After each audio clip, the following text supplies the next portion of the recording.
después del arrebatamiento quedarán personas que tal vez iban a las iglesias porque las iglesias están llenas, y me refiero a las iglesias cristianas, están llenas de gente no arrepentida. En la primera carta a los Corintios, capítulo 15, versículos 51 al 53, dice el apóstol Pablo: he aquí os digo un misterio. ¿Por qué un misterio?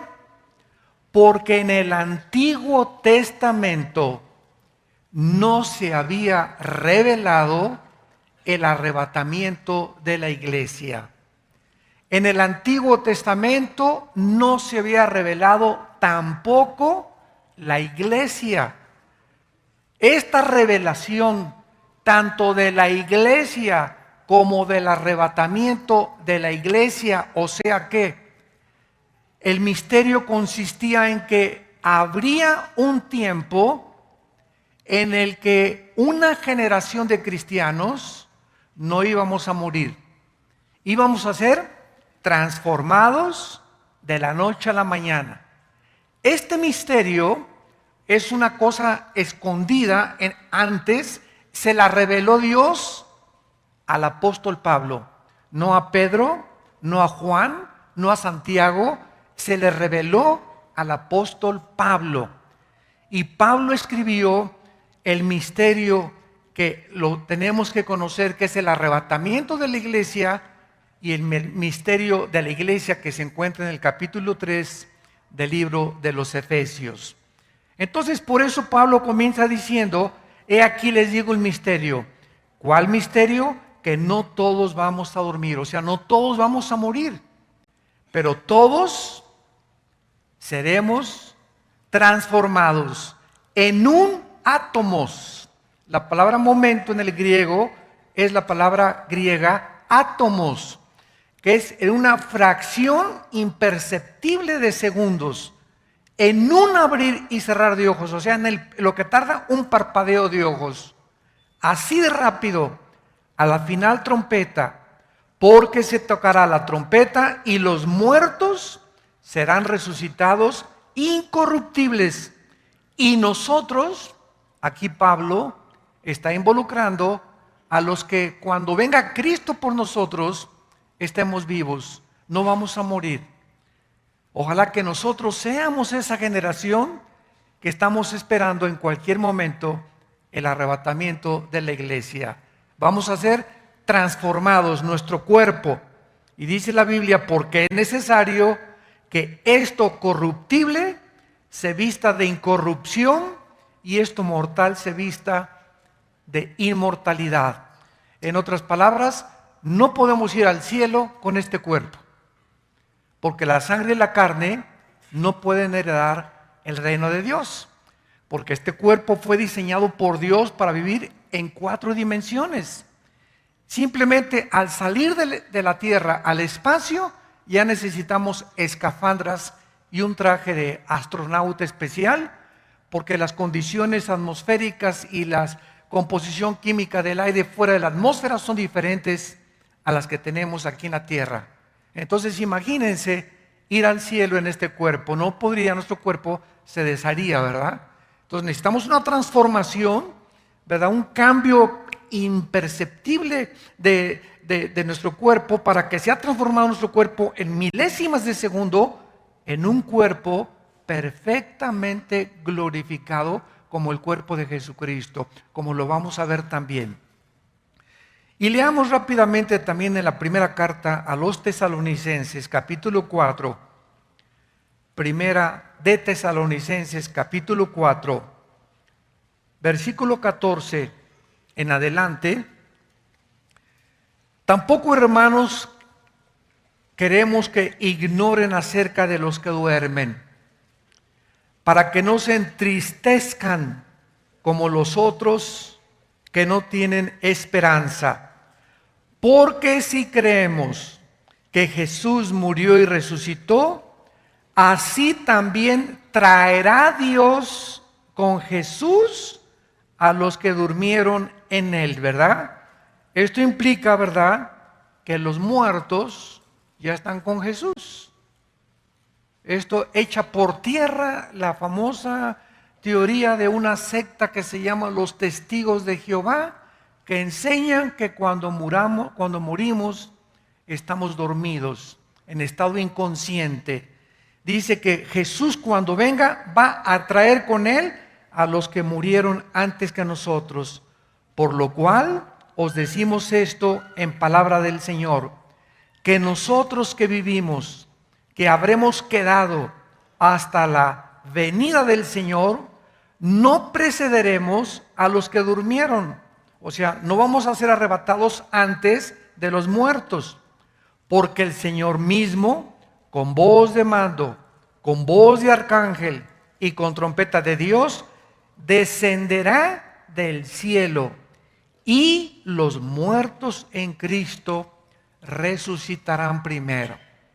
Luego nosotros, vean el orden, primero cuando venga Cristo en el arrebatamiento, todos los muertos de la iglesia de la cruz a nuestros días, lo vamos a ver, los muertos del Antiguo Testamento no se van en el rapto. Apunta eso, los muertos del Antiguo Testamento van a resucitar hasta después de la tribulación, como lo vamos a ir enseñando. Entonces, en el rapto se van todos los que estamos en Cristo, los que fuimos bautizados en el cuerpo de Cristo por el Espíritu Santo, la iglesia, que no existía en el Antiguo Testamento. Los santos del Antiguo Testamento van a resucitar, Isaías 26, Daniel capítulo 12, el 1 al 3 lo vamos a ver hasta después de la tribulación. Entonces, en el rapto es para todos los cristianos desde Pentecostés hasta el día que Cristo venga por nosotros. Y dice así, y luego nosotros que vivimos, los que hayamos quedado, seremos arrebatados juntamente con ellos en las nubes para recibir al Señor en el aire, y así estaremos siempre con el Señor. Por tanto, aliéntense los unos a los otros con estas palabras. Esta es una de las verdades más grandes, más profundas y más emocionantes de la Biblia, la doctrina del arrebatamiento de la iglesia. Una doctrina que inclusive está siendo negada. En mis viajes yo me he encontrado pastores que están diciendo que no es verdad que existe el rapto. Hasta ese grado se ha llegado a introducir estas herejías. La Biblia dice que millones de personas de repente vamos a desaparecer del mundo, y la mayor parte de los seres humanos que se queden aquí van a quedarse con la baba colgando. Van a preguntarse, ¿verdad?, qué pasó. Los periódicos mañana en la mañana o el día que pase el arrebatamiento, los medios de comunicación, Fox News, CNN, Televisa, ¿verdad?, Televisión Azteca, Telemundo, Univisión, todos los sistemas masivos de comunicación, desaparecieron millones de personas de repente, voltearon millones de personas y ya no está la esposa, ya no está tu esposo, ya no están tus hijos, ya no están los bebés en los hospitales, aviones que se van a estrellar porque los pilotos desaparecieron, grandes accidentes de tránsito en todas las carreteras, porque de repente choferes desaparecieron de sus vehículos, y va a ser un caos internacional. Millones de parejas serán separadas, el incrédulo se quedará, el creyente desaparecerá. Aviones sin pilotos, choferes sin vehículos, niños en sus cunas, gobiernos se quedarán sin cientos de políticos, barcos sin sus capitanes, etcétera, etcétera. ¿Qué es el rapto en primer lugar?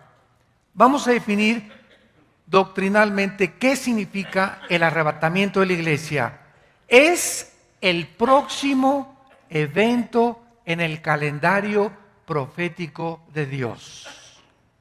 Lo próximo que va a suceder dentro de las profecías de la Biblia es el arrebatamiento de la iglesia. Dicho de manera simple, es la primera fase de la venida de Cristo y la intersección de dos eventos, la resurrección de los muertos, o sea, los creyentes de la época de la iglesia, y la transformación instantánea de nuestros cuerpos. Cuando Cristo regrese, va primero a venir en el aire sin poner los pies en la tierra. Viene por nosotros para sacarnos con Él, y mientras nos vamos con Él, van a pasar en la tierra 7 años de tribulación. Repito, viene Cristo y nos saca, y va a firmarse un tratado en el Medio Oriente por el anticristo. Tal vez en el momento en que el anticristo firme el tratado, nosotros nos vayamos. Porque en 2 de Tesalonicenses capítulo 2 dice que el anticristo no vendrá sin que antes venga la apostasía y se manifieste entonces el hijo de perdición. Lo vamos a ir viendo también. Entonces nos vamos en el rapto, pasan 7 años de tribulación, y al acabar la tribulación, la guerra del Armagedón, nosotros en los 7 años, mientras estamos en el cielo, estamos en el tribunal de Cristo. 1 Corintios capítulo 3, donde vamos a ser evaluados y recompensados de todas las cosas mientras estábamos en el cuerpo. 2 Corintios 5:10. Cuando regresemos en el Armagedón con Cristo, regresamos con Él. Repito, el rapto viene por nosotros, la segunda venida es con nosotros. Ahí está claramente demostrado que son dos eventos separados. En el rapto viene por nosotros, en la segunda venida viene con nosotros, ya glorificados, a establecer su reino milenial aquí en la tierra. Entonces, la primera venida de Cristo sucede en 2 fases: el arrebatamiento de la iglesia, y la segunda después de la tribulación, cuando regrese para derrotar al anticristo e iniciar la guerra del Armagedón. En segundo lugar, cuando nos referimos al rapto de la iglesia, estamos también refiriéndonos a la resurrección de los justos, porque los que no son cristianos no van a resucitar en el arrebatamiento. En el arrebatamiento resucitan todos los que habían muerto, pasan 7 años de tribulación, y después venimos nosotros con Cristo, y después 1000 años, y al acabar los 1000 años resucitan los que no recibieron a Cristo en sus vidas. Esto está en Apocalipsis 20 del 11 al 15, y se conoce en la Biblia como el juicio del gran trono blanco. Y en tercer lugar, la resurrección de los justos o de los cristianos se llama en la Biblia la primera resurrección, en Apocalipsis 20 del 4 al 6. ¿Por qué se llama la primera resurrección? Vayamos a 1 Corintios otra vez, capítulo 15, y veamos esto con detenimiento, porque vamos a demostrar que va a haber muchas resurrecciones, varias resurrecciones. Dice el versículo 22, 1 Corintios 15, porque así como en Adán todos mueren, en Cristo todos serán vivificados, pero cada uno en su debido orden. Aquí está hablando Cristo de un orden de las resurrecciones. Las resurrecciones van a tener un orden. ¿Quién fue el primero que resucitó? Claro, ¿verdad? Porque antes de Cristo resucitó Lázaro, ¿no es verdad? Pero Lázaro volvió a morir. Todos los que resucitaron antes de Cristo volvieron a morir. Pero Cristo es el primer ser humano, el primero, por eso se llama el primogénito de los muertos, que cuando resucita ya no vuelve jamás a morir. Porque se trataba de eso, que con su resurrección venciera la muerte y nos mostrara a todos nosotros que así como Él resucitó, nosotros también viviremos con Él y no volveremos jamás en la eternidad a morir. Entonces dice aquí en Corintios, cada quien en su orden. Cristo, número 1. 2, ¿quién resucitó con Cristo? ¿Se acuerdan que se abrieron las tumbas? ¿Se acuerdan de la resurrección de Cristo? Y muchos que habían muerto resucitaron, ¿verdad? Tal vez entre ellos iba Lázaro también, pero hubo cantidad de santos que resucitaron para cumplir la fiesta de Levítico 23, que se llama la fiesta de las primicias. Cuando los sacerdotes entregaban el fruto, ¿verdad? O el pueblo a los sacerdotes, recibían el fruto y recibían una gavilla junto con el fruto. Entonces el fruto es Cristo, el primer fruto entre los muertos, y la gavilla tenía que acompañarlo, que eran los que resucitaron juntamente con él. Y luego dice el versículo 23, luego los que son de Cristo en su venida. Aquí se está refiriendo, ¿verdad?, ya a nosotros en el arrebatamiento, y luego el fin, cuando entregue el reino de Dios. Muy bien, después de nosotros, ¿quién va a resucitar? Después de nosotros, ¿quién sigue en la resurrección? Bueno, siguen, ¿verdad?, los 144,000. En la tribulación van a resucitar los 144,000. Y ahí ya llevamos de ahí 4 resurrecciones. Cristo, las primicias, nosotros y los 144,000. Se ven en Apocalipsis 14 en el cielo, alabando a Dios en el monte Sión. Después de ellos, ¿quién va a resucitar? Los 2 testigos. Apocalipsis capítulo 11. Muchos dicen que es Elías y que es Moisés. Puede ser, puede que no sea, a lo mejor es Enoc y Moisés. Entonces, después viene la resurrección de los 2 testigos, que en Jerusalén los 2 se van a levantar enfrente de toda la gente. Y después de ellos, al final de la tribulación, viene la resurrección de todos los santos del Antiguo Testamento. Qué importante es, santos de Dios, que ustedes tengan esta doctrina y que sepan exactamente, escatológicamente, las profecías de la palabra de Dios. Y después, al acabar el milenio, la última resurrección, los malos, que van a presentarse, y ya vamos a estar nosotros como el gran jurado, donde Dios va a mandar al lago de fuego a todos aquellos que rechazaron y que no quisieron nada con su Hijo Jesucristo.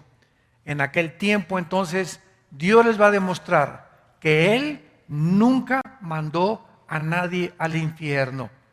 Como me dijo una vez una viejita, ay, hermano Alducin, Dios es más bueno que San Crisóstomo. Le dije, sí, Dios es bueno, claro, Dios es amor.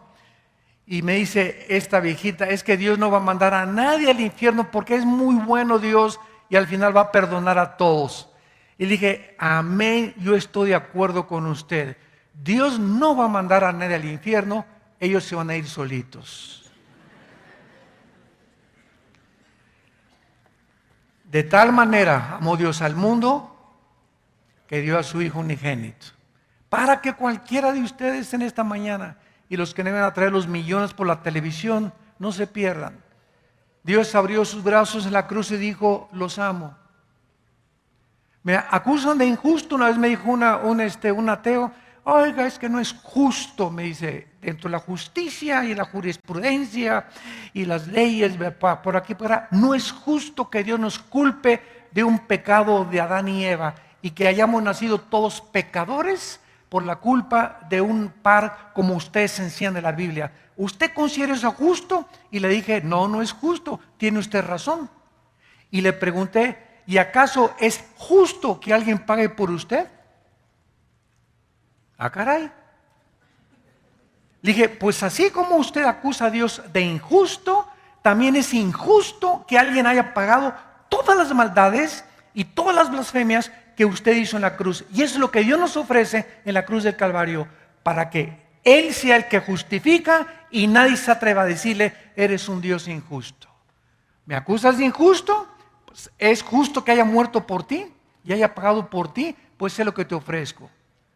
que yo pago por ti todas las tonterías, las blasfemias, las fornicaciones, los abortos, los latrocinios, los homicidios que tú has hecho en tu vida.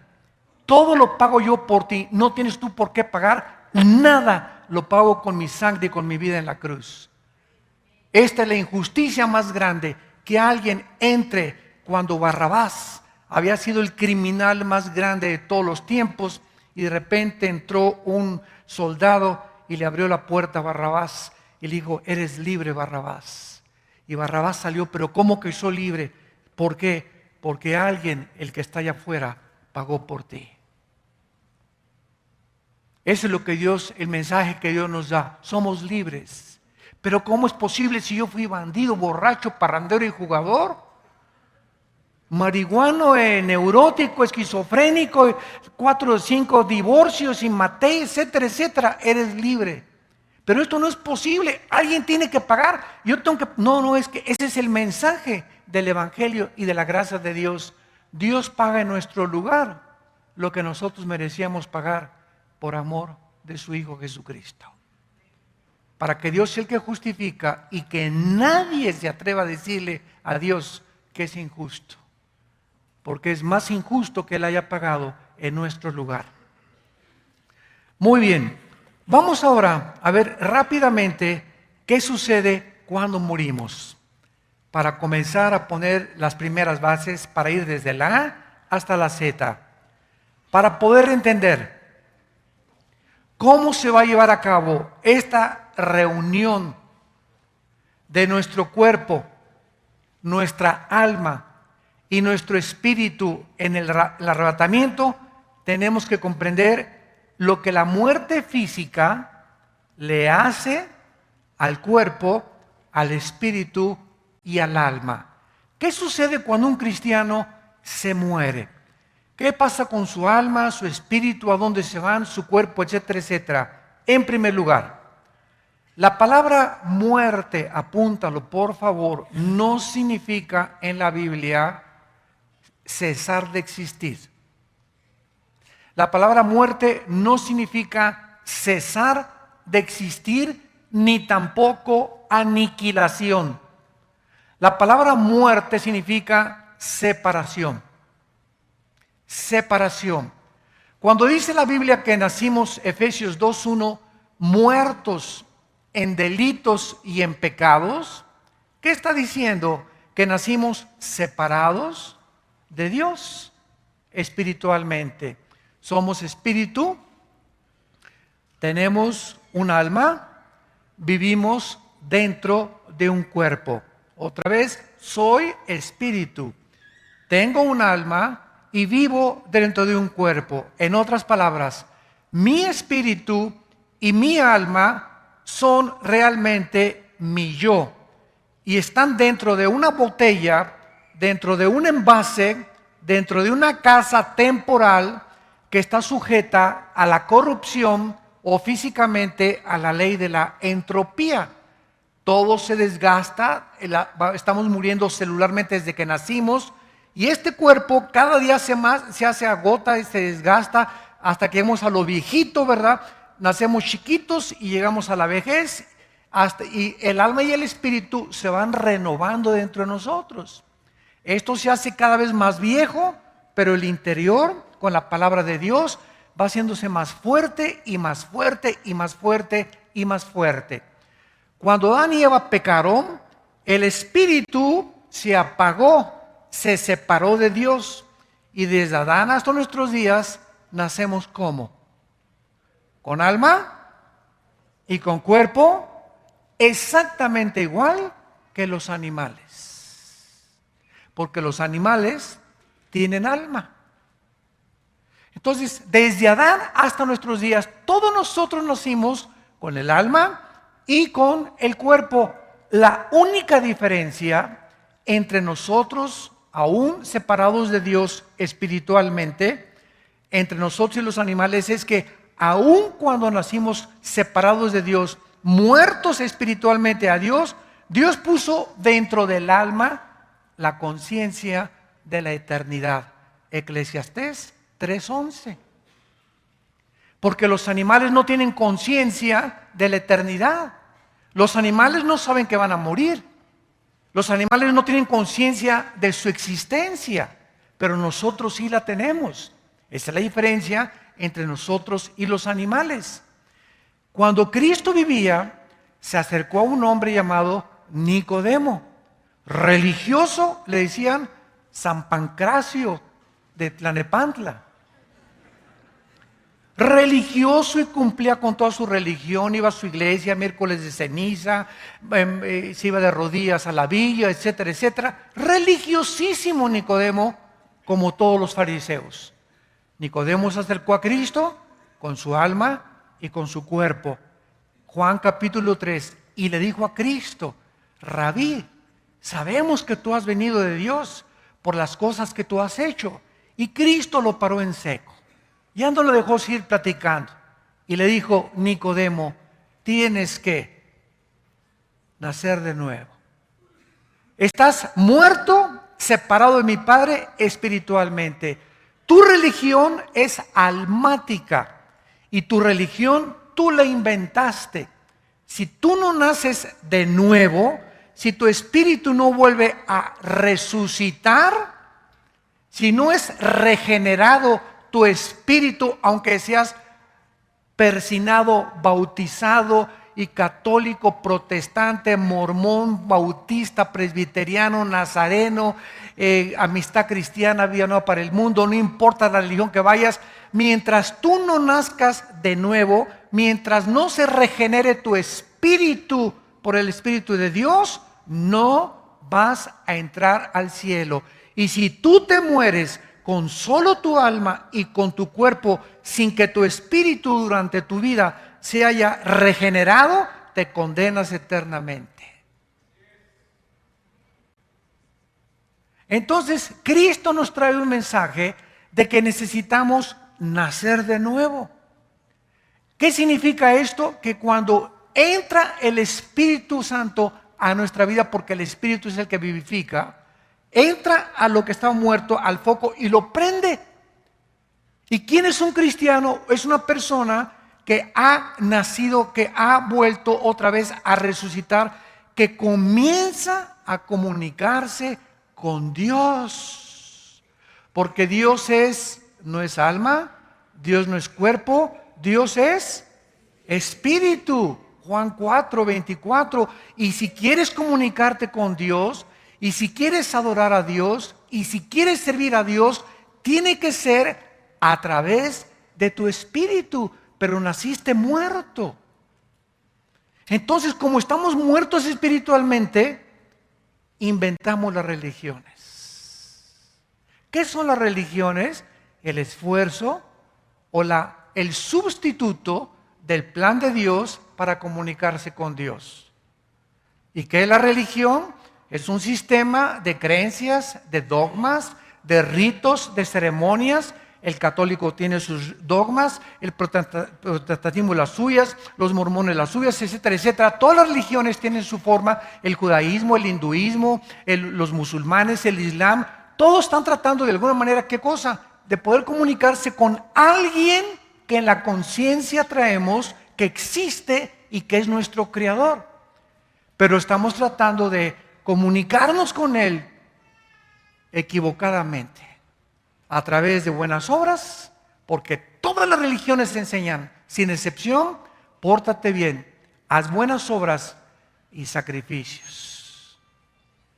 Y por eso toda la historia de las religiones es sacrificios a los dioses. Los aztecas les sacaban el corazón a las víctimas, los mayas también, los aucas en el Brasil, el espiritismo de los cheyennes, de los sioux, de las tribus indias en Estados Unidos, en Europa, en fin, por todos lados encontramos en la historia de las religiones un grande derramamiento de sangre, tratando de agradar a los dioses. Aquí en México, ¿verdad? Millones de personas de rodillas a la villa, en Teotihuacán cargándose energía del sol, ofreciendo a los dioses. Ahorita en Yucatán hay más de 12,000 personas que vinieron de Europa a esperar el 21 de diciembre porque los ovnis se comunicaron con los médiums de ellos y les dijeron que los malos nos íbamos de aquí, de este mundo. Entonces, cuando venga el arrebatamiento, ya está preparándose la humanidad para saber que los buenos se quedan, los perfectos y los que son tolerantes, porque nosotros somos los religiosos, los cristianos. Entonces, me van siguiendo. El nacimiento es el que nos hace que otra vez en el Espíritu nos comuniquemos con Dios. Ahora, cuando una persona nace de nuevo, espiritualmente, Dios nos deja una Biblia, que es el libro que tengo en mis manos, para que este libro me dé la información del reino espiritual. La Biblia no la puede entender por más doctorados que tengas en química, en filosofía y letras, en ciencias políticas, y tengas 3 premios Nobel. Una persona que no ha nacido de nuevo está entrando a la Biblia con su mente. Y dice 1 Corintios 2 que el hombre natural, el hombre que no ha nacido de nuevo, no entiende las cosas de Dios, porque las cosas espirituales se tienen que entender espiritualmente.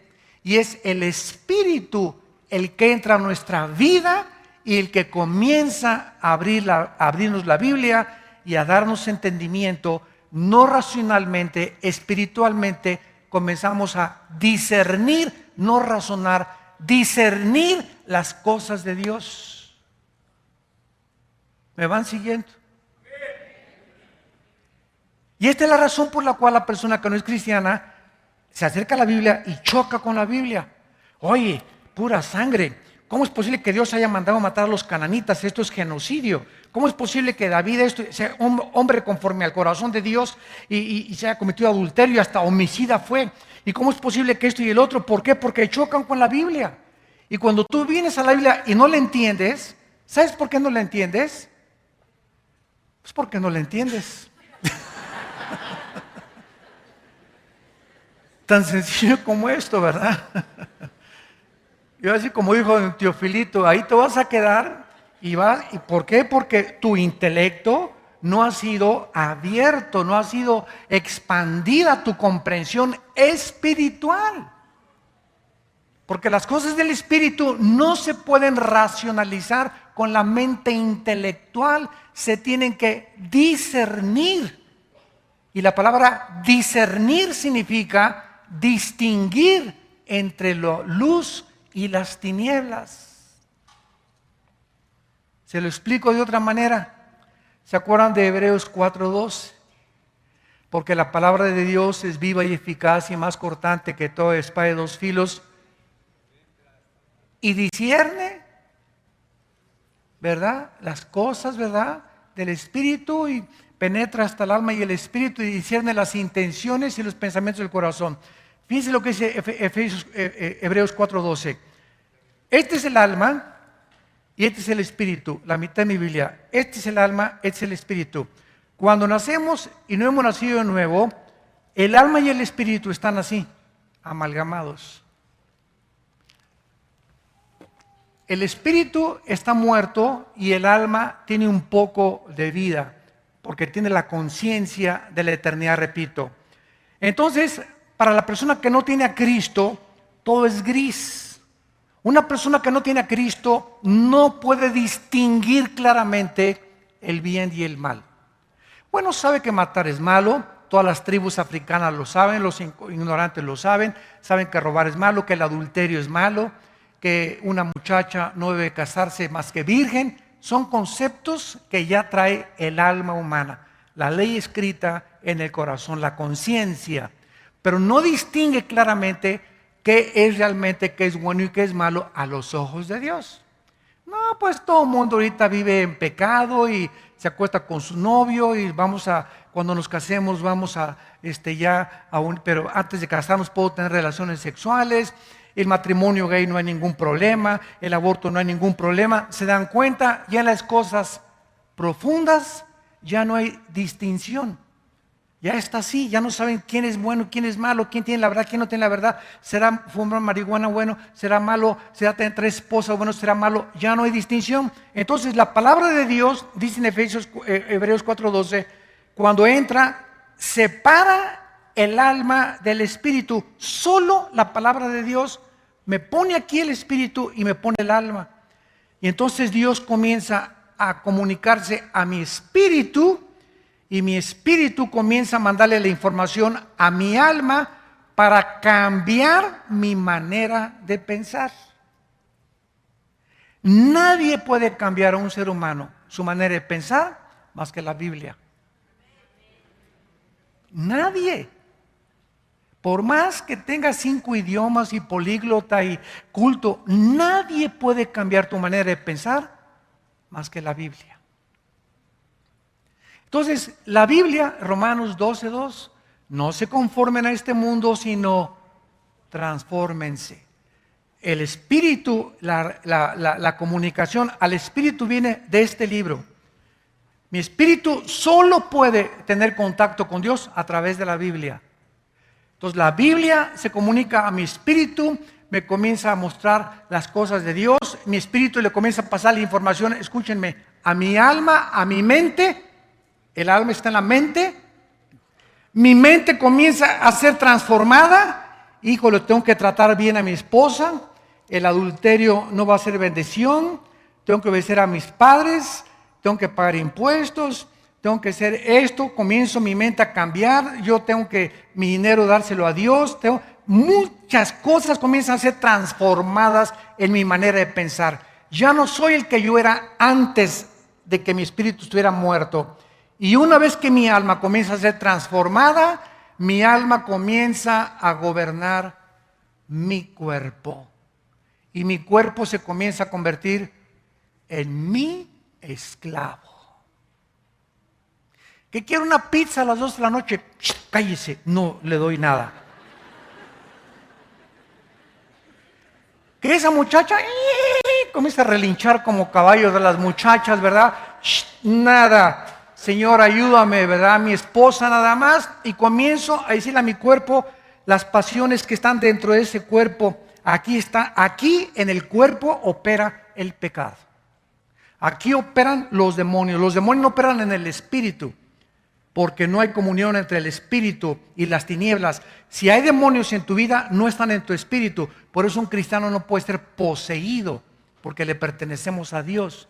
Pero puede ser influenciado en tu cuerpo y gobernar tu cuerpo y dominar tu cuerpo y crear de la pornografía un hábito, una obsesión, del alcoholismo, de las drogas, del odio, etcétera, etcétera, que infectan a tu alma. Porque cuando el cuerpo no se somete al alma, la mente es infectada.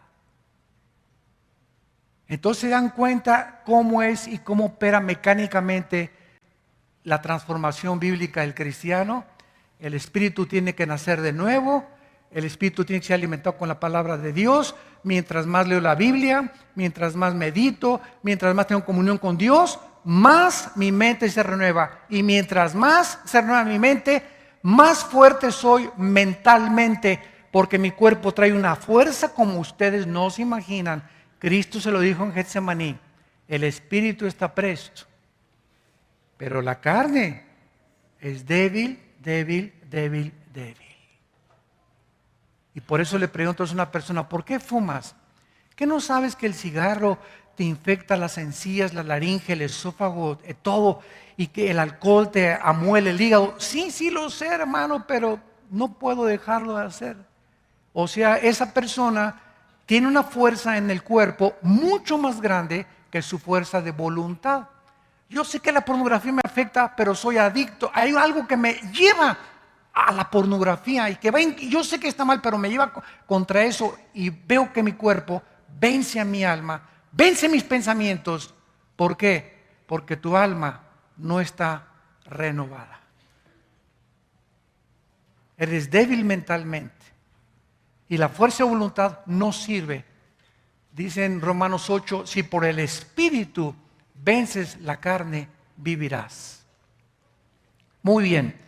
Una vez que hemos comprendido más o menos esto, Vamos a ver ahora a continuación, en segundo lugar, en el capítulo 35 del libro del Génesis, la diferencia entre el espíritu y el alma. Hay algunas enseñanzas de algunas iglesias que enseñan la famosa dicotomía, dicodos, que el alma y el espíritu es lo mismo y que son términos intercambiables. ¡Qué gran error! Tanto etimológicamente, la etimología es la rama de la ciencia que estudia la raíz de las palabras. Y saben ustedes que casi todos los lenguajes vienen del latín y del griego. Entonces, cuando estamos una etimología o cuando estamos hablando de palabras, qué importante es definir qué estamos diciendo, ¿verdad? Yo en mis debates que tengo con los ateos o con comunistas o con musulmanes en la televisión, en el radio, siempre me enfrento con lo mismo. Me encuentro con personas que quieren debatir conmigo y están usando términos que ni ellos mismos conocen. Entonces tengo que regresar. Oye, ¿qué quieres decirme con lo que tú me estás, con esa palabra que usaste? Entonces, cuando comenzamos a definir los términos, comenzamos ya a aclarar un poco más la comprensión de la mente para poder tener un diálogo más comprensible o más racionalmente contra estas personas. En Génesis 35, en el versículo 18 y en el versículo 29, encontramos, como más adelante en el Nuevo Testamento, muchos más, que el alma y el espíritu son dos entidades totalmente diferentes. Dice así Génesis 35, 18. Aconteció que al salírsele, ¿qué cosa? Apúntalo ahí en tu Biblia. Esa palabra alma es la palabra hebrea nepesh, así como suena N-E-P-E-S-H, nepesh. La palabra, la letra o las letras S-H en el hebreo se pronuncian en hebreo como J. Entonces se pronuncia nepej. Y los judíos, como los alemanes, ponen mucho énfasis en el no voy a hacer otra cosa, ¿verdad? No se asusten. Nepej. Todos, por ejemplo, dicen Yeshua HaMashiach, o sea, Jesús el Mesías, se escribe Mashiach, Jesús el Mesías en el hebreo, pero se pronuncia la CH, Yeshua Mashiach, y siempre pronuncian dándole mucho énfasis a la palabra J en el hebreo. Entonces la palabra nepej, alma. Ahora el versículo 29, y exhaló Isaac, ¿qué cosa? El ruach, que se escribe R-U-A-C-H, ruach en el hebreo, y se pronuncia igual ruach. Aquí vemos que al morir dos personas diferentes, el Espíritu Santo nos muestra que se salieron de esa persona dos cosas de un cuerpo muerto. Cuando morimos hay dos cosas que salen de dentro de nosotros: el alma, nepej, y el espíritu, roaj. Estas dos palabras, etimológicamente, que significan dos cosas distintas, nos muestra que son diferentes. Como Hebreos 4:12. La palabra de Dios discierne el alma y el espíritu. 1 Tesalonicenses 5:23, para que todo vuestro ser, espíritu, alma y cuerpo sean guardados irreprensibles en la venida de Cristo. Entonces yo no encuentro, ¿verdad?, ninguna discrepancia o ningún argumento para sostener que el alma y el espíritu son diferentes. Ahora muy bien, ¿cuál es la diferencia? Apúntalo. El alma es el centro de nuestras emociones, sentimientos, la voluntad y el intelecto. Otra vez, el alma es el asiento de las emociones, los sentimientos, la voluntad y el intelecto.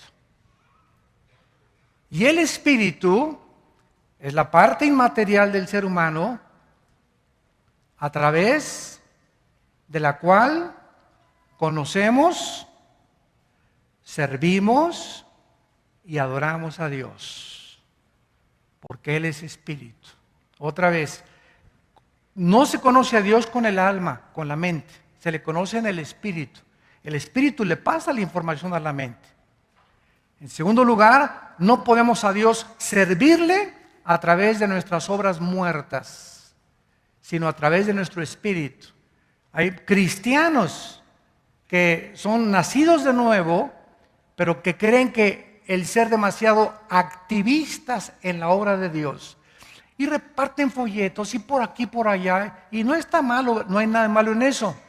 Y pastores que yo conozco y misioneros que son muy activos y por acá y por allá y viajan desde las 7 de la mañana a las 11 de la mañana y hasta se agotan y hasta ni vacaciones van, y todo eso no le agrada a Dios, porque si tú quieres servir a Dios, lo sirves en espíritu y en verdad, en tu comunión con Jesucristo. Primera de Corintios 1:9. Fuimos llamados a la comunión con Jesucristo. Mientras tú no le des a Dios la prioridad en tu vida, de en las mañanas tener como prioridad tu tiempo con la Biblia y en oración, hagas lo que hagas, puedes hacer iglesias, puedes predicar, mientras no entendamos que servimos a Dios primero, a Él en comunión y en oración, no vamos a entender qué es servir a Dios. Yo oí un testimonio hace poco de un pastor en Estados Unidos que Dios le quitó la iglesia. Y dice, me fui con mi esposa a un rancho. Oye, pero yo estoy acostumbrada a la iglesia y a esto y el otro. Y estuvimos 1 año y medio en el rancho, me dice el pastor, dio su testimonio. Y ni prediqué ni nada. Y Señor, le pregunté a Dios, pero yo quiero servirte en el reino y todo. Y hasta que finalmente, después de que se quebrantó y se humilló delante de Dios, el Espíritu Santo le dijo a este pastor, ¿sabes una cosa? Es que yo quería que durante todo ese 1 año y medio no sirvieras a la gente, me sirvieras a mí. Y te encerré en ese rancho 1 año y medio sin hacer nada, ni activismo, ni predicar, ni nada, para que aprendas que tu prioridad en mi vida es servirme a mí. Eso me impactó tremendamente, porque confundimos el activismo con el servir a Dios. Y mientras no tengamos comunión con Dios y no entendamos que mi tiempo más importante es el tiempo que yo paso con la Biblia y es el que Dios evalúa más altamente, todo lo demás que haga no sirve de nada. Acuérdense de Apocalipsis 2, del 1 al 4, la iglesia de Éfeso, ¿se acuerdan? Oye, vengan para acá los de Éfeso, pónganse aquí mis chiquilines. Todos ustedes, y fíjense cómo comienza Jesús, para que entendamos este concepto. Yo sé que ustedes han sido muy celosos, han sido muy pacientes, han probado los que son apóstoles y no lo son, se han involucrado en cientos de actividades, y en ese momento, pues todos los cristianos a quienes Cristo se refería podían haber, gracias Señor, sabíamos que nos tenías que reconocer, y de repente Cristo les dice, pero, hay un pero, hoy el Señor tiene un pero contra nosotros, ¿cuál será? Quiero decirles que todo eso que han hecho no les sirve de nada, porque han perdido su primer amor. Todas las iglesias que construiste, todo lo que tú hiciste no es absolutamente comparado, porque tienes años que no tienes comunión conmigo. No estás enamorado de mi Hijo Jesucristo.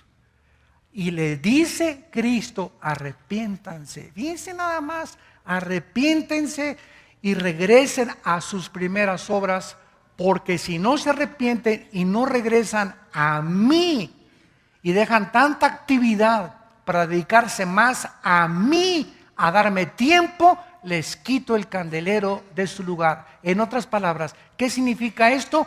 Que si tú no entiendes que nosotros somos testigos al mundo y brillamos, y el poder que tenemos para hablar de Cristo es de nuestra comunión con Él, si comenzamos a hablar los activistas, lo hacemos en la carne, y quitar el candelero significa que perdemos nuestro poder espiritual. Y predicamos en la carne, se puede enseñar en la carne, se puede repartir folletos en la carne es bien consagrada y súper religiosa.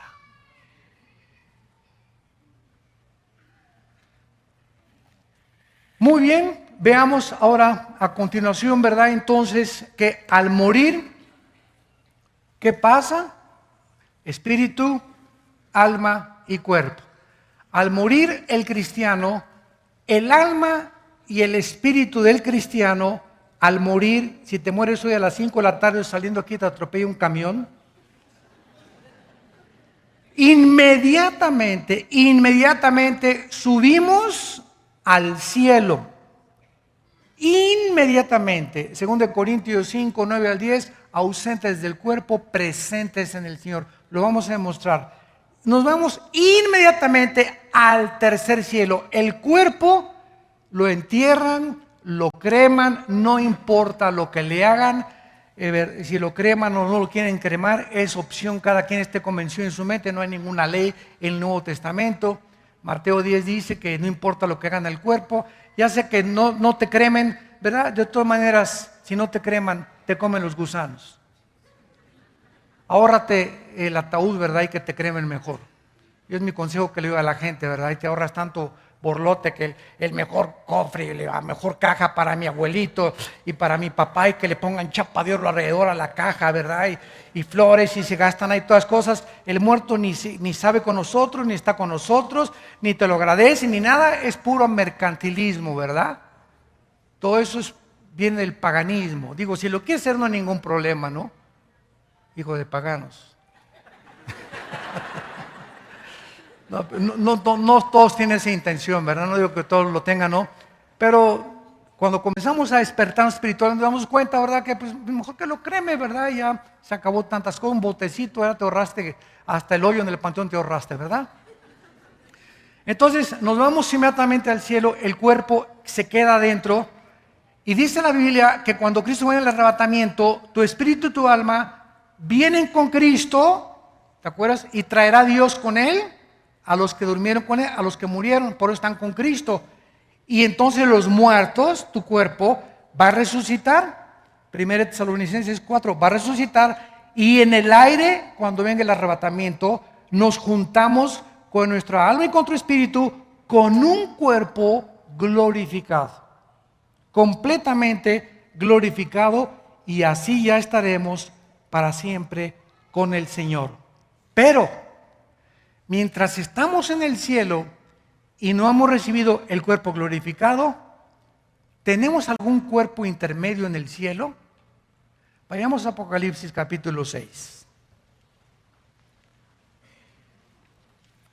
¿Con qué cuerpo estamos en el cielo, o somos como Gasparín, el fantasma? No, de ninguna manera. Veamos lo que la Biblia nos enseña de nuestros hermanos y hermanas que ahorita están en el cielo, y veamos tantos detalles que se nos revelan de los que están ya en el cielo ahorita, antes que nosotros. Dice Apocalipsis 6 del 9 al 11.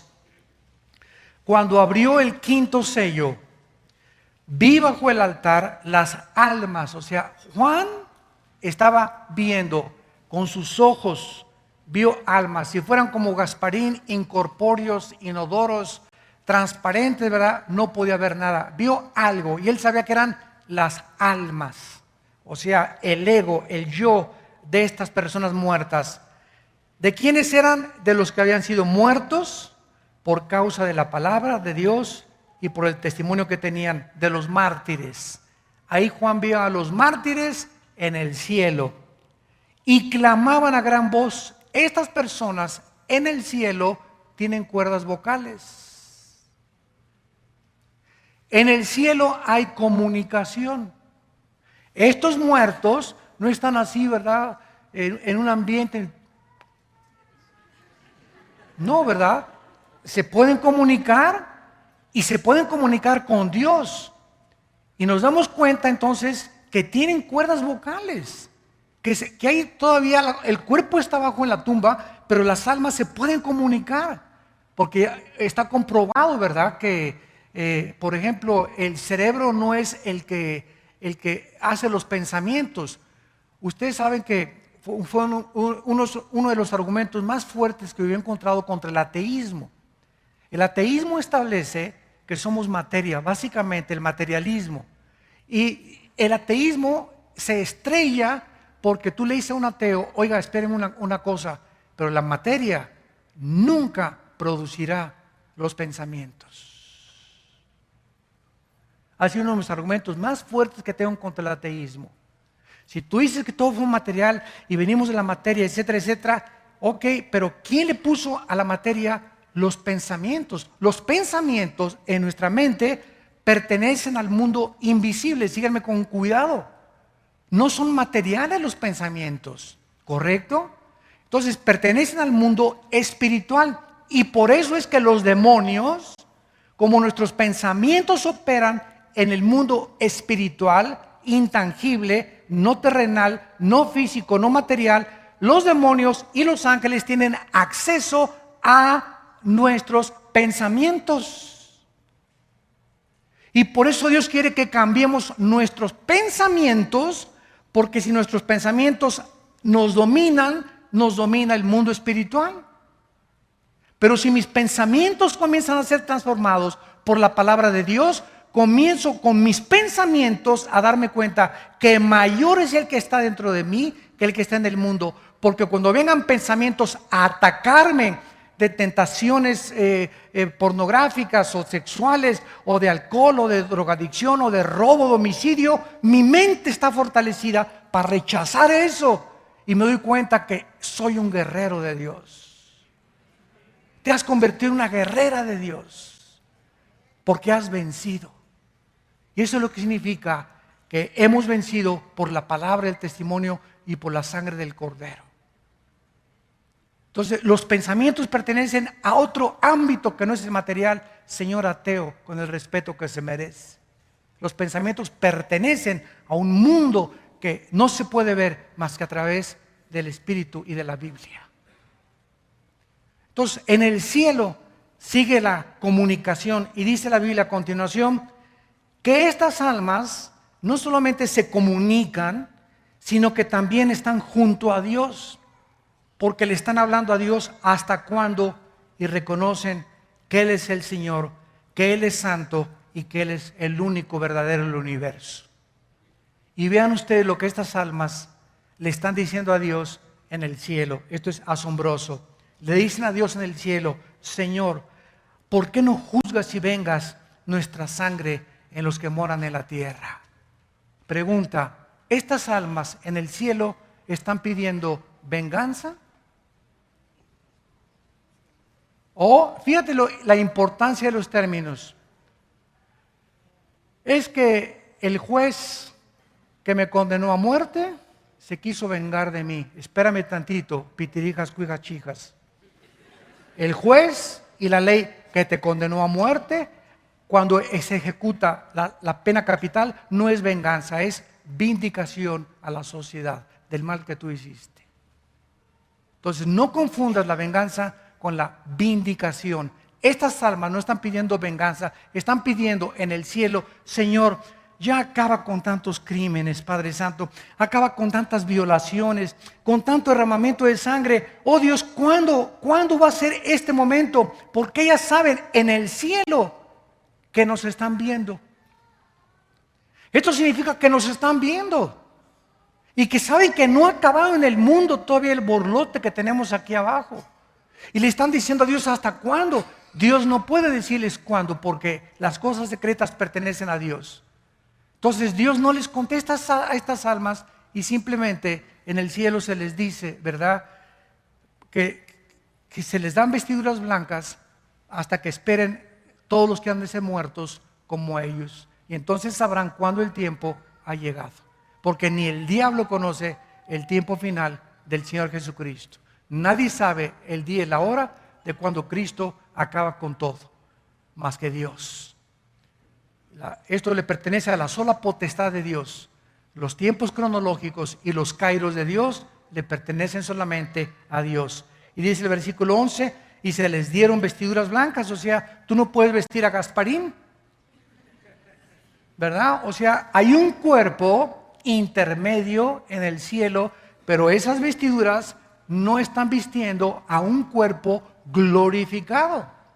Hasta que esas almas bajen con Cristo en el arrebatamiento, sus cuerpos resuciten su ADN.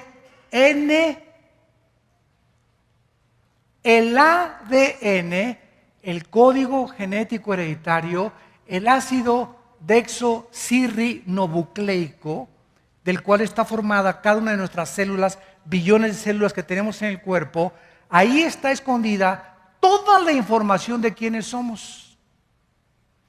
Tenemos billones de células y en cada célula está el software de Dios. Señor ateo, ¿quién le puso ese software? Se hizo solo, ni siquiera un chango le contestaría eso. La información, ¿de dónde viene? La información tiene que venir siempre, señor ateo, de una persona inteligente.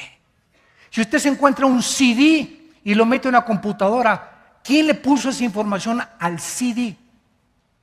El CD agarro y vale 5 centavos el CD, la pura materia, el puro software. Pero ese CD contiene una información y si lo peso el CD en una báscula, pesa 3 o 4 onzas. Sin embargo, ese CD no vale nada. Lo que vale es la información dentro del CD. ¿Quién puso esa información? ¿El aire? Oiga, aquí hay una información codificada impresionante, que cuando nacemos, las 23 células de mi madre y las 23 células de mi padre, los cromosomas, se juntan y alguien le dice, tú vas a hacer a la semana corazoncito, a las 3 semanas se forma el corazón, comienza a bombear ahorita, esta va a ser la oreja, esta va a ser la piel, esta va a ser el páncreas, este va a ser el sistema digestivo, esta va a ser la piel. Oye, ¿se hizo solo? Aquí hay una información codificada. ¿Quién está dando órdenes a ese cigote para que comience a desarrollarse dentro del vientre de nuestra madre, nuestro ser? Estudia, señor ateo, la formación de un ser humano desde los primeros días hasta el 9º mes que nacemos al mundo. De qué forma tan mecánica y tan consecutiva y tan consistente cada cosa se va formando de una forma perfectamente bien planeada y organizada. Y la orejita ya, y el corazón, y comienza a bombear la sangre y todo eso, ¿verdad? Es como si dijeras, esa fábrica de llantas se hizo sola. Nos damos cuenta que profesando ser sabios, nos hicimos necios. Y se les dijo a estas almas que se esperaran a que se completara el número de sus hermanos que iban a morir en el cielo. Así pues, esta palabra dormir, que se usa koimao en el griego, viene de koimetería, que significa cementerio, lugar donde duermen los cuerpos. De ahí viene la palabra cementerio, de la palabra griega koimetería, de ahí viene la palabra dormir. Entonces, cuando dice la Biblia y durmió, significa que el cuerpo es el que está dormido, pero nuestra alma y nuestro espíritu está en el cielo. La persona natural, la persona que no tiene a Cristo en su vida, le es locura la información espiritual. En los 43 años, 40 años que tengo predicando la palabra, 43 de convertido, y en todos los, se podría decir, más de 100 debates que he tenido con escépticos, agnósticos, politólogos, ateos, etcétera, etcétera, siempre me he enfrentado, cuando atacan la Biblia, preguntarles si ya la leyeron. Y créanme que casi un 80% de las personas que discuten, agreden o son hostiles a la Biblia o la critican, ni siquiera la han leído. Y cuando te dicen, ya la leí, quiere decir que comenzaron desde el Génesis. Imagínense nada más, la Biblia no se comienza a leer desde el principio, sino desde el Nuevo Testamento. Y te dicen, ya la leí, o sea, leí los 66 libros en 3 o 4 meses y con eso ya entendieron los secretos de Dios. Qué tremendo, ¿verdad? Entonces es importante que esto lo tengamos nosotros como base, porque estos secretos que pertenecen al mundo espiritual, a Dios le ha agradado revelárnoslos a nosotros. Cuando Jesús comenzó a hablar en parábolas, Mateo 13, Marcos capítulo 4, etcétera, etcétera, les dijo a ustedes, a los discípulos, a los que me siguen, les he dado a entender las cosas que estoy contando en las parábolas. Que el sembrador salió a sembrar, que el trigo, la cizaña, las aves del cielo, la tierra, etcétera, etcétera, que la gente ni siquiera entiende, tenían un trasfondo espiritual dado a los que siguen a Jesús. Entonces, si tú eres una persona, o los que nos escuchan, que quieres respuestas, por ejemplo, ¿por qué Dios permitió el mal en el universo? ¿Por qué, si Dios sabía que Adán y Eva iban a pecar, por qué los creó sabiendo como omnisciente que es Dios, etcétera, etcétera? No vas a tener respuestas hasta que comiences a seguir a Jesús, porque a Dios no le interesa enriquecer tu conocimiento intelectual, sino cambiar tu vida, transformar tu vida.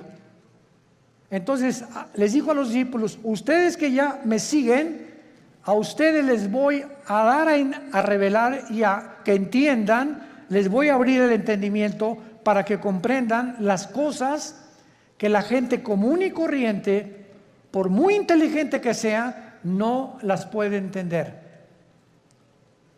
El libro del Apocalipsis, que es el 66º libro de la Biblia, es un libro lleno de símbolos. Y todos estos símbolos que aparecen en el Apocalipsis aparecen en el Antiguo Testamento. Casi la mitad de las citas del Apocalipsis vienen del Antiguo Testamento. Entonces, si yo quiero entender en el Apocalipsis qué significa Babilonia, o los 10 cuernos, o las 7 cabezas, o quién es la bestia, necesito tener un conocimiento anticipado del libro de Daniel, del libro del Génesis y del libro de Ezequiel, principalmente para yo poder interpretar o enseñar el Apocalipsis. Entonces, vamos a abordar en esta mañana, en esta serie que me ha parecido veras maravillosa, y yo mismo estoy asombrado cada vez que descubro más y más misterios en la Biblia, el misterio de Babilonia. En la Biblia hay 2 palabras, 2 ciudades que se mencionan más que cualquier otra nación de toda la historia. Y la primera es Jerusalén. Es la que más se menciona desde el Génesis hasta el Apocalipsis. Y la segunda es Babilonia. Cuando la Biblia termina en el Apocalipsis mencionando a Babilonia, a una ramera que vamos a ver ahorita, por eso se le llama un misterio, porque es la madre de las rameras y de las abominaciones de la tierra. Tenemos que entender que en el Antiguo Testamento fue en la tierra de Babilonia donde comenzó la brujería, la astrología, el ocultismo, las ciencias ocultas y todo aquello que pertenece a la dimensión satánica tuvo su origen en Babilonia. Ahora bien, la palabra Babilonia y Babel son intercambiables, pero encontramos nosotros en Génesis capítulo 10 que la primera ciudad que Nimrod se le menciona en Génesis 10 del 8 al 10 como un cazador delante de Jehová. Pero esa palabra delante de Jehová significa en contra de Dios en el original hebreo.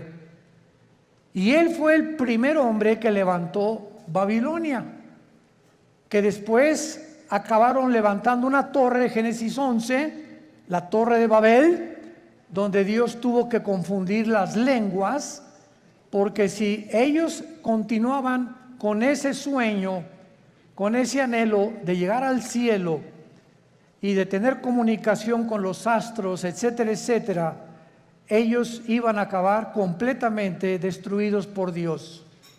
Entonces, la gran variedad de lenguajes que hay en el mundo es una manifestación de la misericordia de Dios. Porque de otra manera nos acabaríamos todos, pero en 3 días. Entonces, gracias a que unos hablan francés, otros español, otros italiano, etcétera, etcétera, el mundo ha durado casi 6,000 años. Muy bien, ahora Babilonia, aparte en el Antiguo Testamento, aparece con otros nombres geográficamente. Uno de ellos es la tierra de los caldeos. La tierra de los caldeos. Y esta palabra, la tierra de los caldeos, esta frase significa la gente que vivía en Caldea. Y Caldea era Babilonia. Entonces, cuando tú oyes la tierra de los caldeos, es la zona geográfica donde la humanidad se comenzó a levantar en contra de Dios. Y actualmente, geográficamente, se encuentra en la nación de Irak. Ahí lo que es ahorita Irak y Siria.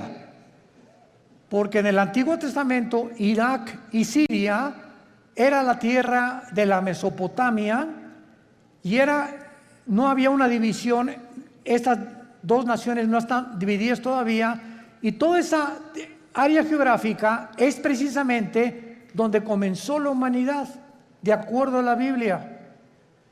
Porque por ahí corre el río Tigris, que nace en Irak, en Turquía, son como 3,000 kilómetros y desemboca en el Golfo Pérsico, donde ahorita hay una gran tensión, por cierto, entre Irán, Inglaterra y Estados Unidos, porque Irán continúa apoderándose de los barcos petroleros ingleses, porque está provocando Irán, no sé si leen los periódicos, anoche otro escándalo, que no han soltado el barco que capturaron los iraníes en el Golfo Pérsico, el estrecho de Hormuz, que es exactamente junto a Irán, porque ellos quieren una guerra contra Estados Unidos por el grupo Hezbollah terrorista, para que si Estados Unidos actúa a través de la naval y a través de la guerra y viene un enfrentamiento,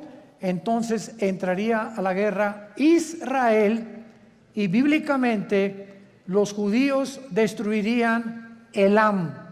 Apúntalo, Enrique, L-A-M. Elam es una franja que está dentro de Irán, junto al Golfo Pérsico, pero es la parte más pegada al Golfo Pérsico, al estrecho de Hormuz. Y ahí en Elam, que pertenece a Irán, es donde se encuentran los reactores nucleares más poderosos de Irán. Ahí están las centrifugadoras del uranio 235, que es el elemento químico para producir la bomba atómica o las bombas nucleares. Entonces, de acuerdo a la Biblia, en el libro de Jeremías y en el libro de Ezequiel, se profetizó hace 2500 años que Elam iba a ser destruido, no Irán, porque Irán va a sobrevivir a la guerra de Ezequiel 38, cuando se una con Rusia y Turquía para destruir Israel, cosa que no lo van a lograr. Entonces, Babilonia significa confusión. Confusión. Otras traducciones la han puesto porque en la Torre de Babel querían ellos tener una puerta para con Dios. Querían que era una puerta al cielo que los iba a comunicar con los dioses. Pero la palabra Babel es básicamente la palabra confusión. Entonces vemos que nosotros, que desde el principio de la humanidad hasta el final de la humanidad, los seres humanos vivirán confundidos sin Dios. Esto es lo interesante de por qué aparece otra vez la palabra confusión al terminar el Apocalipsis, relacionado con las religiones. Porque aquí vamos a encontrar a una mujer, y las mujeres en la Biblia siempre han representado dos cosas espiritualmente nada más. Encontramos, ¿verdad?, a las mujeres que representan la iglesia, porque la iglesia se le compara con una mujer, y la otra Jezabel, o la gran ramera, que representa las religiones o la falsificación del camino a Dios, que es lo que querían hacer con la Torre de Babel. Y antes de entrar al capítulo 17 de Apocalipsis, quiero que vean otra cosa en el capítulo 9 de Apocalipsis. Rápidamente regresen al capítulo 9 y vean ustedes algo tremendo.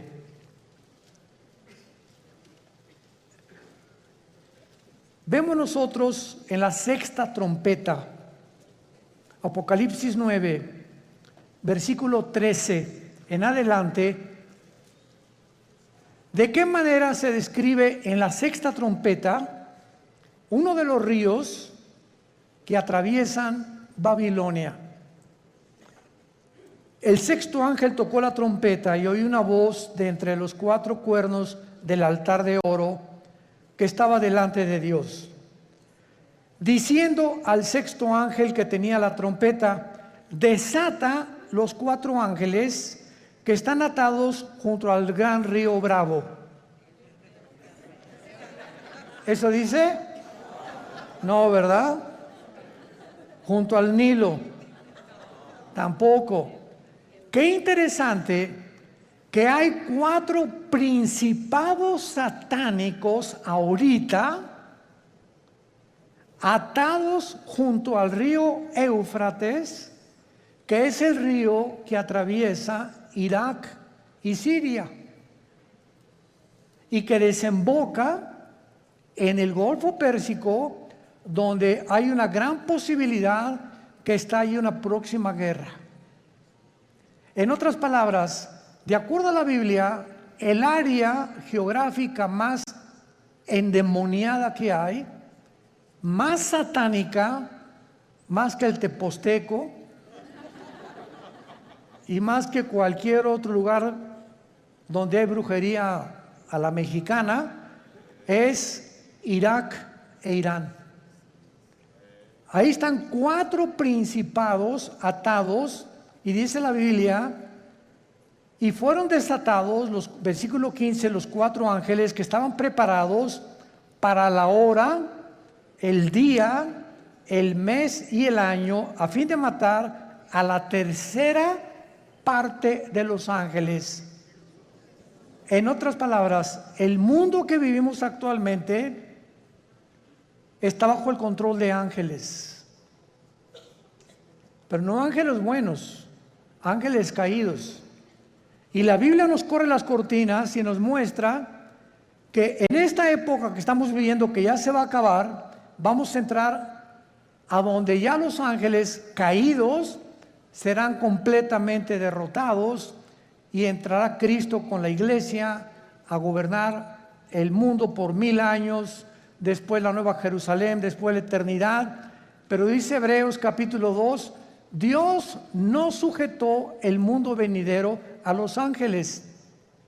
O sea, el mundo que viene después del de nosotros, ya los ángeles no van a tener parte, ahorita sí la tienen. Y esto lo explica el capítulo 10 de Daniel, el capítulo 7 de Daniel, el capítulo 2 de Daniel, Ezequiel capítulo 28, Isaías capítulo 14, etcétera, etcétera, donde cada nación, Grecia, Egipto, los medos, los persas, los romanos, los babilonios, todos tenían ángeles que les decían a los gobernantes lo que tenían que hacer. Y eso el mundo pues no lo sabe, ¿verdad? Por eso se nos manda a orar por nuestro gobierno, porque hay ángeles que están influenciando tremendamente los asuntos del mundo terrenal donde tú y yo vivimos.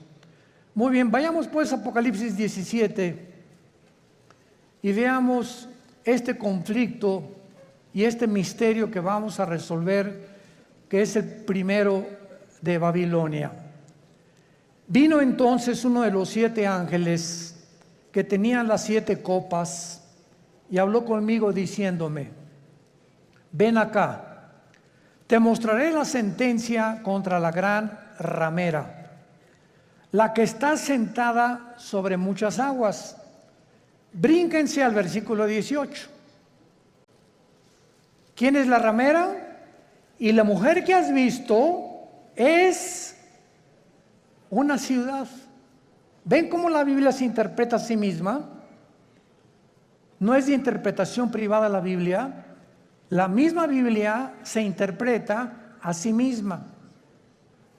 Y la mujer que has visto es la gran ciudad que reina sobre los reyes de la tierra. O sea, antes de seguir abordando, la Biblia profetiza en este capítulo que vendrá una ciudad que se va a levantar en el mundo religiosa. Y que esta ciudad religiosa está mezclada con la política. Y que al mismo tiempo esta ciudad va a gobernar la política durante 3 años y medio, y la política que va a reiniciarse con el anticristo va a matar a la mujer, o sea, va a incendiar esta ciudad, y entonces los últimos 3 años y medio de la gran tribulación vendrá la persecución del anticristo. Entonces, los primeros 3 años de la tribulación, la persecución es religiosa. Y los últimos 3 años es política. Y esto es interesantísimo, porque la unión de la religión con la política ha sido durante toda la historia. Un ejemplo, para que no se empachen. ¿Cuáles son los 2 poderes que mataron a Cristo? Los 2 espíritus que mataron a Cristo. El espíritu religioso, no fue el espíritu comunista, ni socialista, ni el espíritu ateo, fue el espíritu religioso y el espíritu político. Cuando salió Pilato ante el pueblo, le gritaron los líderes religiosos: crucifícale. El poder religioso, representado por los fariseos, influyó en el poder político de Pilato. Él representaba como procurador, y Pilato se lavó las manos y dijo: es que yo no encuentro ningún mal en este hombre. Y entonces ellos comenzaron a gritarle: crucifícale, crucifícale y entréganos a Barrabás, porque la costumbre era que cada Pascua se soltara a un preso político.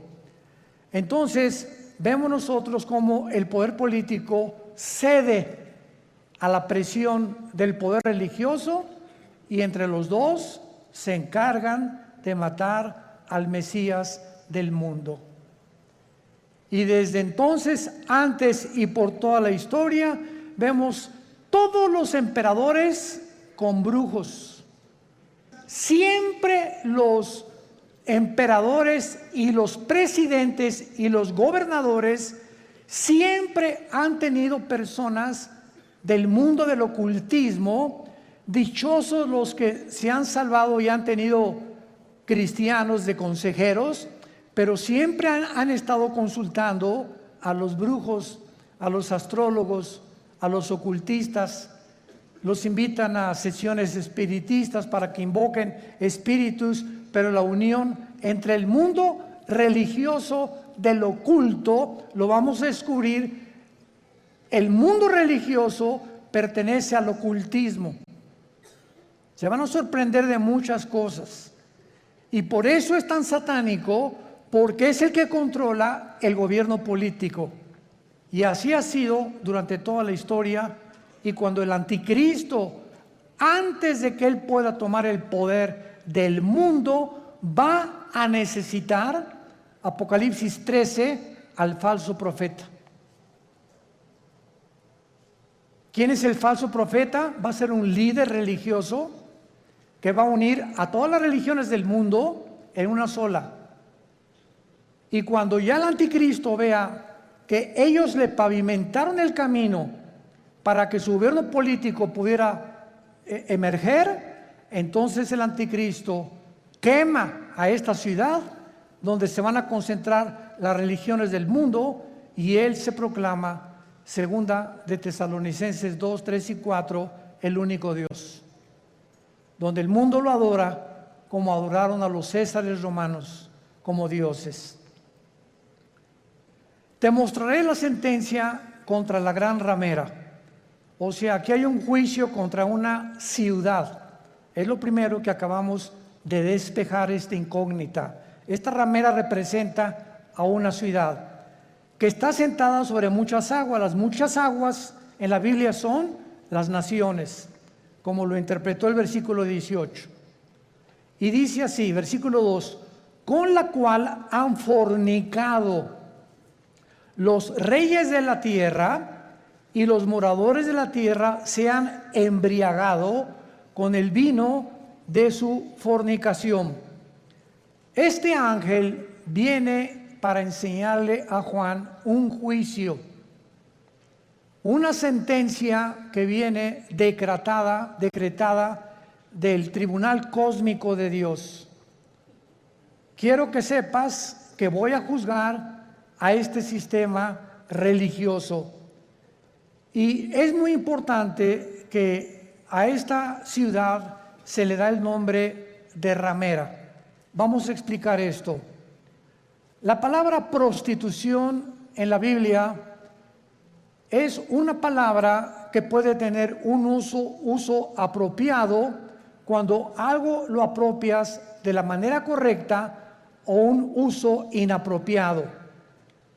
Cuando el sexo se vende, o cuando alguien entrega su cuerpo a cambio de algo, se llama prostituirse. Entonces, cualquier persona que tenga relaciones sexuales porque va a recibir ya sea dinero o una mejor posición, o porque el jefe de tu trabajo te invitó a Acapulco porque te va a ser su secretaria particular con el doble de sueldo, tú te estás prostituyendo. Pero no solamente en ese aspecto se puede usar la palabra prostituirse, también se puede usar en el ministerio cristiano. Cuando, por ejemplo, un pastor sabe que un miembro de su iglesia vive en adulterio, y viene la esposa y nos dice, mi esposo vive en adulterio, pero resulta que don Pancho, el que vive en adulterio, el gordito rabo verde sinvergüenza, fue el que puso el techo de la iglesia, y es el que más diezmos está dando. Entonces, si un pastor, por saber que don Pancho es el que más económicamente está ayudando a la iglesia, y ese pastor no disciplina a don Pancho, ese pastor es un prostituto. Ha prostituido su ministerio, se vendió. ¿Me van siguiendo? Siempre que tú cedes a tus convicciones por dinero o por un interés, te estás vendiendo. en la Biblia es la palabra fornicar. Por eso más adelante dice que esta ciudad ha fornicado, ha tenido relaciones ilícitas con los gobiernos. Y la iglesia no tiene que haber separación entre iglesia y el Estado. La separación gubernamental y políticamente entre la iglesia y el Estado es beneficiosa, es saludable, porque ningún Estado, ningún gobierno puede imponer.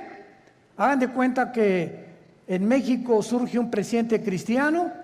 Este presidente de ninguna manera debería atreverse a imponer el cristianismo en la República Mexicana, porque se coartaría la libertad, porque todos somos libres de manifestar las creencias en las cuales nosotros creemos. Pero cuando ya se impone una religión a través de la muerte o de la Inquisición o de la tortura con el beneficio de la iglesia, es cuando vemos que ese sistema se ha prostituido. Se ha prostituido, porque a la iglesia no le corresponde juzgar a los malos, eso le pertenece al Estado. El Estado usa el Estado de Derecho para castigar a los malos, silla eléctrica o pena capital o pena perpetua, lo que sea. La iglesia tiene la función de predicar el evangelio para que el corazón del ser humano sea transformado. La justicia la aplica el Estado, no la iglesia. Para que me vayan siguiendo con mucho cuidado. Esto es muy importante, porque el otro día escuché una conferencia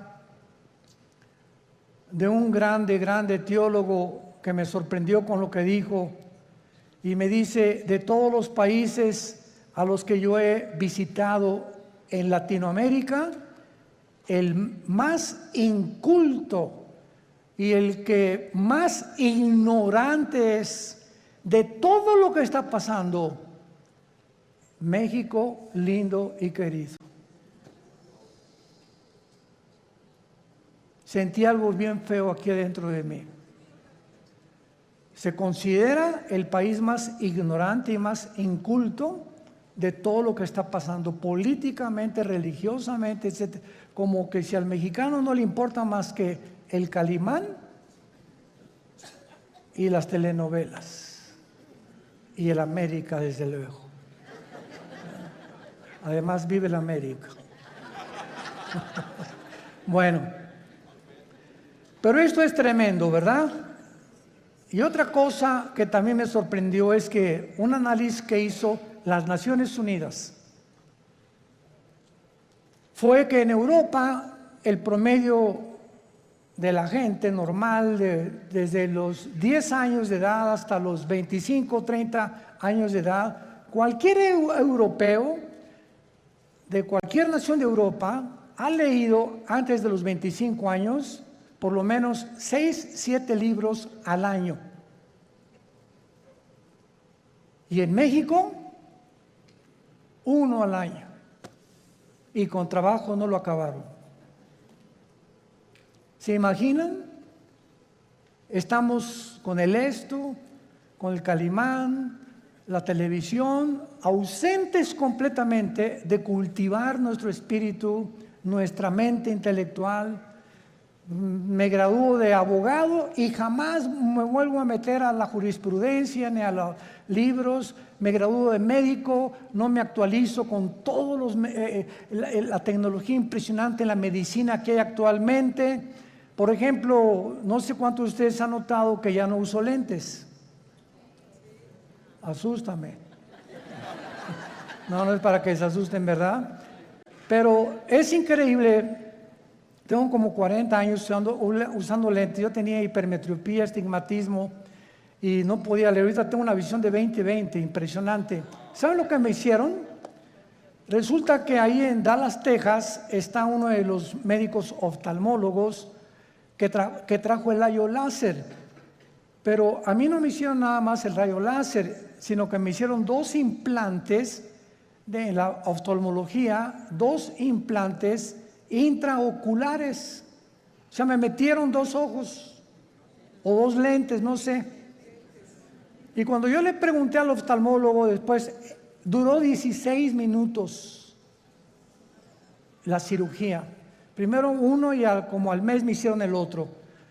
Y le dije, bueno, ¿cómo está esta explicación? Y me dice, mira, hay 5 tipos de lentes.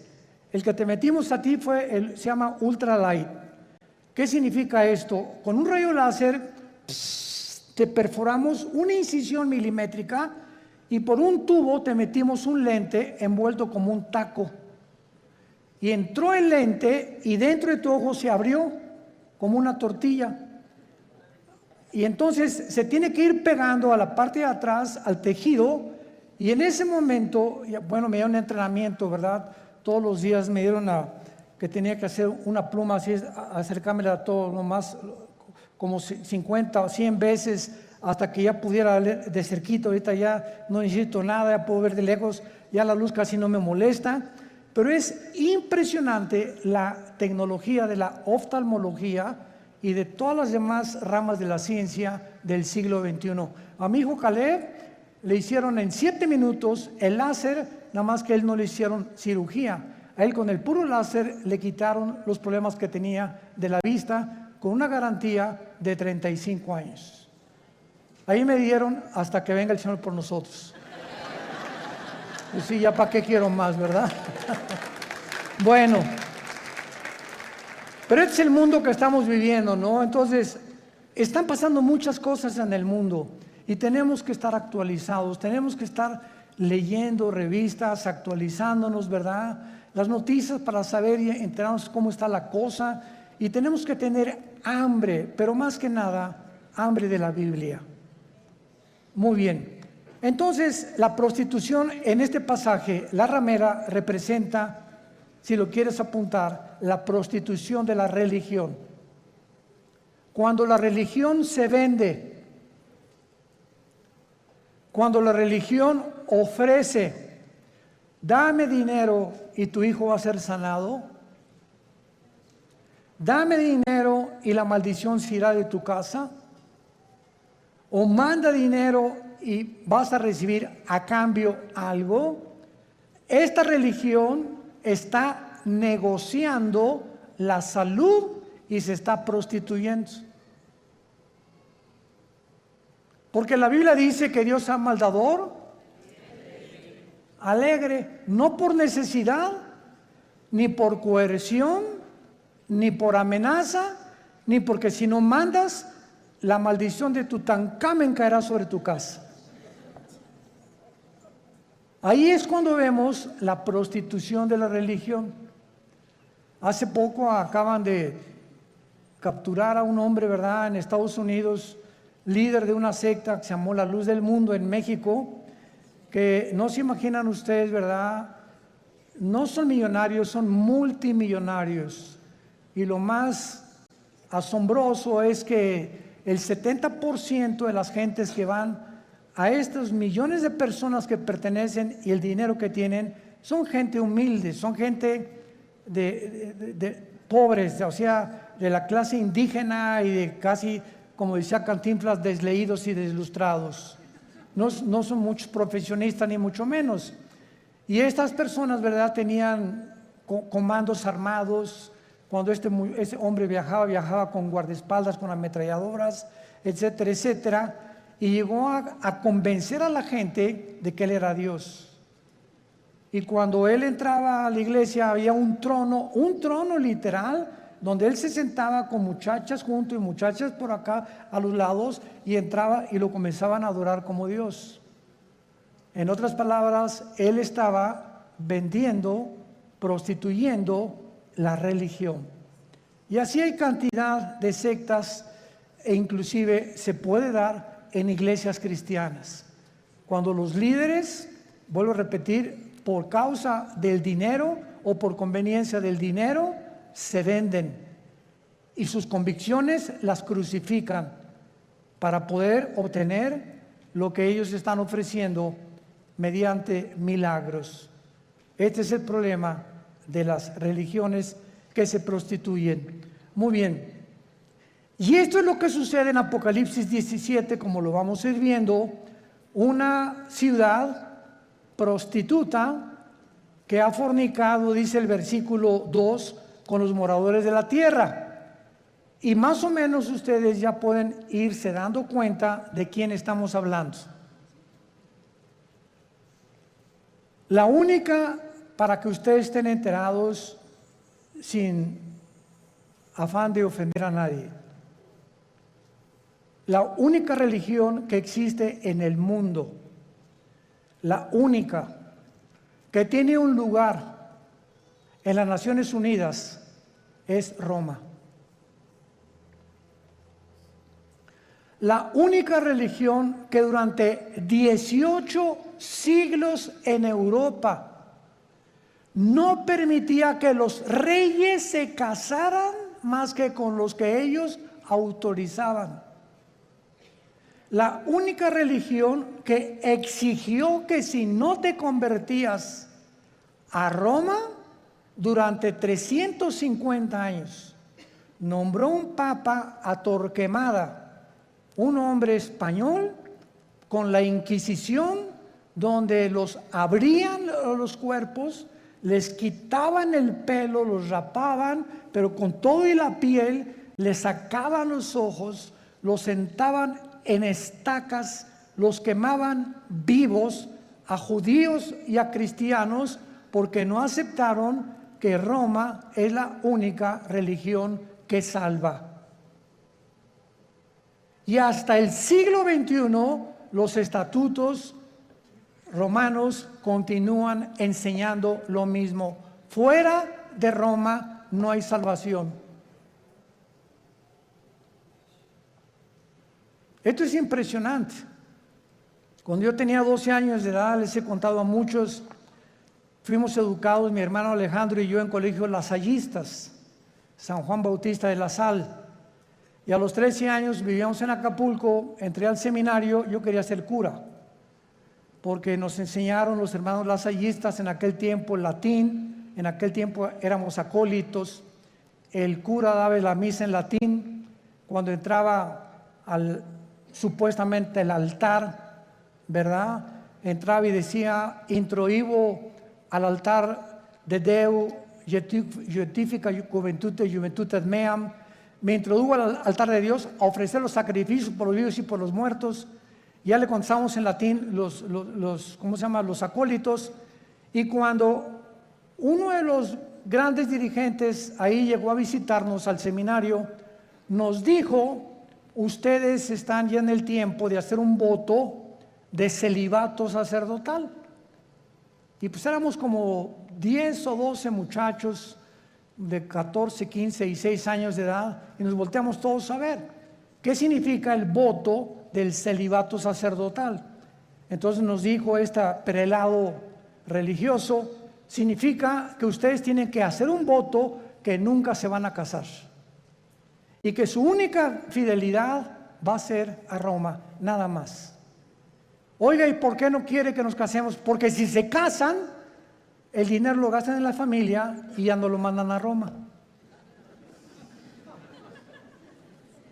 Esa es la razón por la cual no les conviene que se casen.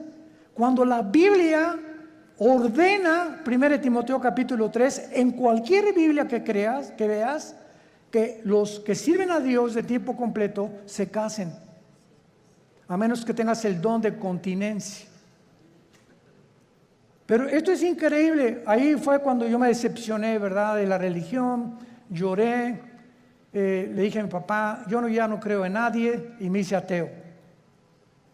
A los 17 años ingresé al Partido Comunista, me uní a la dialéctica materialista, a estudiar el Capital de Marx, de Engels y de todos los grandes líderes, Lenin, que la llevó a la práctica en la revolución bolchevique, etcétera, etcétera, hasta que cuando me convertí, yo estaba a punto ya de casi quitarme la vida, de la depresión a la que yo había llegado, de la decepción y de todo, que ya nadie me convencía, cuando mi hermano Alejandro me presenta a Jesús como el camino, la verdad y la vida.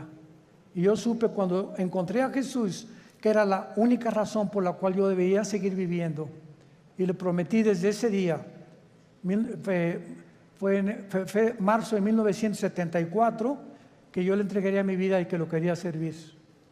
Y desde entonces no lo he dejado de servir, por la gracia de Dios. Bueno, ahora muy bien. Vean rápidamente en el Antiguo Testamento, en Jeremías capítulo 2.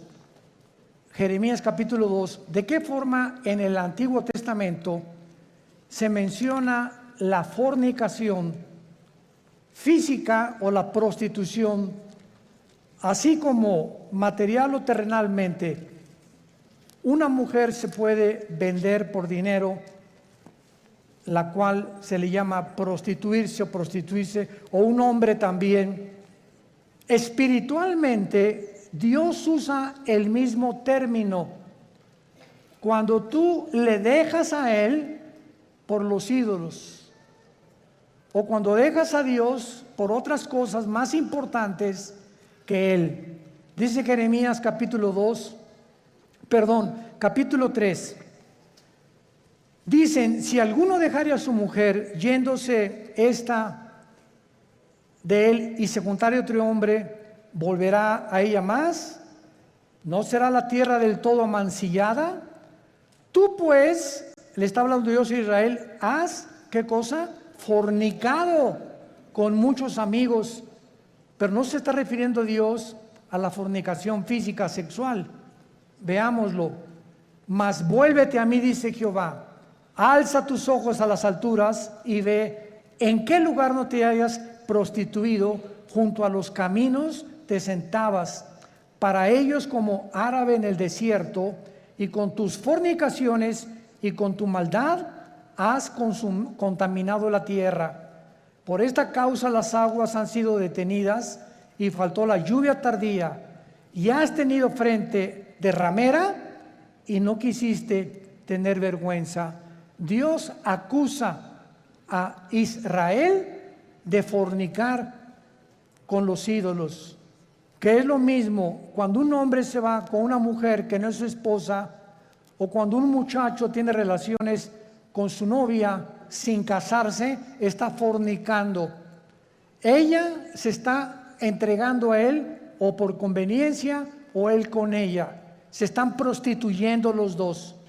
Y cuando tú espiritualmente dejas a Dios y abrazas cualquier otra área de la vida por olvidarte la palabra de Dios, has prostituido tu llamado. Estás fornicando. En otras palabras, en la Biblia, la idolatría se le compara con la fornicación sexual. Ahora veamos y confirmémoslo en Santiago capítulo 4, en el Nuevo Testamento, y dice así el apóstol Santiago. Santiago capítulo 4, versículo 4. Santiago 4, versículo 4. Oh almas, ¿cómo se les llama? Adúlteras, pero no porque se hayan ido con otra mujer. ¿No sabéis que la amistad del mundo es enemistad contra Dios? Cualquiera que se quiera ser amigo del mundo se constituye enemigo de Dios. ¿O pensáis que la Escritura dice en vano, el Espíritu que le ha hecho morar en nosotros nos anhela celosamente? Vemos ya que también en el Nuevo Testamento la fornicación puede ser espiritual o puede ser de carácter sexual. Vayamos otra vez a Apocalipsis, nuestro pasaje, y ya vamos despejando muchas incógnitas que estaban ocultas ante nuestros ojos, por lo cual Dios le llama a esta ciudad, versículo 2, has fornicado con los reyes de la tierra. Roma tuvo relaciones ilícitas con los políticos. Cuando Constantino en el año 325 después de Cristo, apúntalo, fue el último emperador romano, fueron los emperadores los que le hablaron a una persona para darle el título de pontífice. Fue el primer título que se le dio a un dirigente en Roma. La palabra pontífice significa constructor de puentes en el latín. Constructor de puentes, o sea, vamos a nombrar a una persona, síganme con cuidado, que tenga relación con Dios y que nosotros a través de esa persona podamos comunicarnos con Dios. Cuando 350 años antes, la Biblia dice, porque no hay más que un solo mediador, Hechos 4:12, entre Dios y los hombres, Jesucristo hombre. Entonces, Roma toma el lugar de Jesús y dicen que ellos a través actualmente de cualquier cura o cualquier padre, te tienes que ir a confesar. Él te da una penitencia de, no sé, 30, 40 veces Marías o lo que tú quieras decir, y en ese momento tus pecados son perdonados. ¿Qué dice la Biblia? Que no tenemos ya a nadie desde Cristo en nuestros días a quien contarle nuestros pecados más que a Jesucristo hombre. Primera de Juan 1, 8 y 9. Si confesamos nuestros pecados, Él es fiel y justo para perdonarnos y limpiarnos de toda maldad. ¿Se dan cuenta cómo cuando comenzamos a estudiar se nos comienzan a caer las vendas? Pero cuando el mexicano o el latinoamericano no quiere estudiar y no quiere leer, te puedes quedar 20, 30 años y te encierras en una cárcel de religión. No, yo estoy bien, y ahí tienes enfrente la luz y te niegas a verla.